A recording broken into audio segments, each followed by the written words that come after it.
Hello dear subscribers, today I will tell you how you can easily fix your error. So if you type on your keyboard and you type wrong characters, so how you can fix it.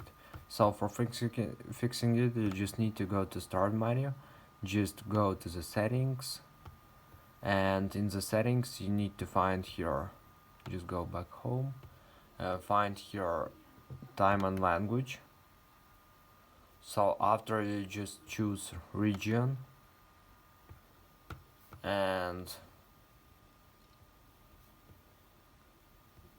tap on language.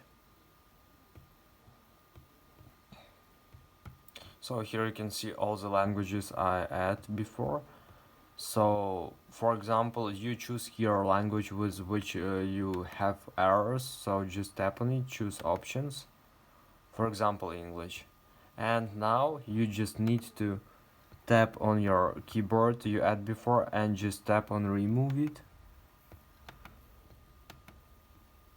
So after you will remove it, just tap on add a keyboard and just choose again this US QWERTY.